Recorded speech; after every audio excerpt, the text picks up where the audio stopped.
right now, there's a lot of people that are feeling overwhelmed, and there's a lot of people that are feeling not the good side of stress.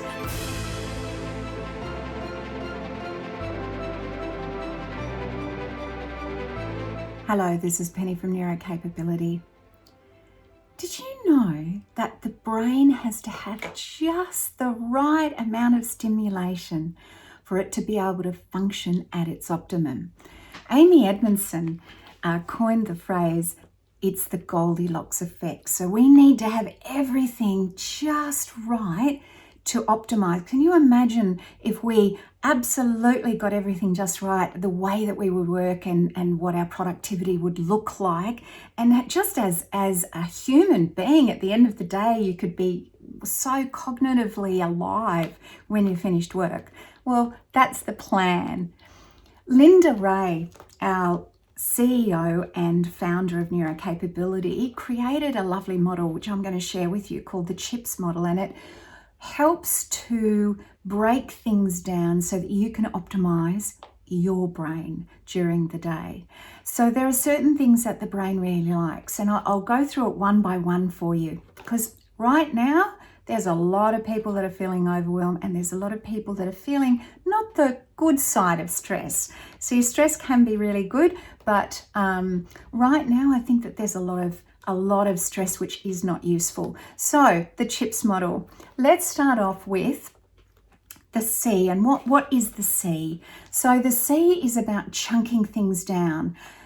I want you to think about your desktop, and I don't know whether you've ever gone in and seen someone's desktop and it's full, absolutely full and overflowing with icons on that desktop. Well, I don't know about you, but I feel quite overwhelmed when I see that. And in fact, I make sure now on my desktop that it's actually pretty free, because that can actually overwhelm the brain. The other thing is, think about your day and think about the inner narrative, that lovely voice that says, oh my goodness, I've got such a big day today. So start thinking about, well, I've got perhaps a big morning, but the rest of my afternoon is not going to be so bad. Think about that, what you are actually telling yourself, and chunk things down. I just have to get to morning tea, or I just have to get to lunchtime.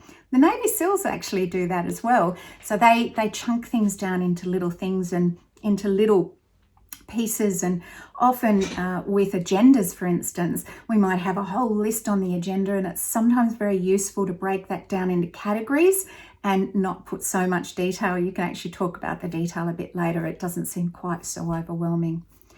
So the next one is the H.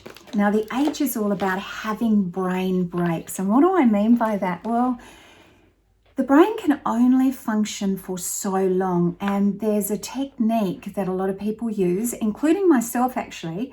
Every 25 minutes you do your work, and then you have a 5-minute brain break. And that brain break, I've got a desk that stands up and sits down, so it rises, or I can sit down. So I stand up for 25 minutes and then I sit down for 25 minutes, and I stand up for 25 minutes, and in the middle of that, there's a 5-minute break where I will actually have a brain break, and that can be as easy as going for a walk, grabbing a bite to eat, something healthy of course, and then coming back and then re-engaging with my work. So having brain breaks is a really good thing, because this is the other thing. Like our phones, we need to recharge, and that seems to be a beautiful formula to recharge by having those brain breaks. Items in your attention, it's like your desktop, isn't it? When you go to have a look at someone's desktop and there's so much on it. Well, our brain is very much like a desktop, but it's smaller, and it can only it's like a little notepad. Those ones that can flip in your pocket? That's really what they talk about, or the research says, that we can only have so much on our in our brain at any one time. And in fact, the formula now is you can have 4 things. This is new things that's vying for your attention, but you'll only ever do one thing well. So think about the items that are in your attention. Have a look at clearing off your desk, perhaps. Anything that's going to create a less state of overwhelm. So think about all of those things. And the last one is looking at prioritizing. I mentioned earlier, you know, a lot of people now categorize their agendas, their meeting agendas, and then they'll sort of put the detail in and add that in a little bit later. So prioritize your day. Think about having those small chunks. Look at having brain breaks. How many items have you got that are vying for your attention?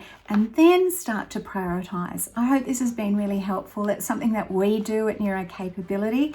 And Linda, thanks for the CHIPS model.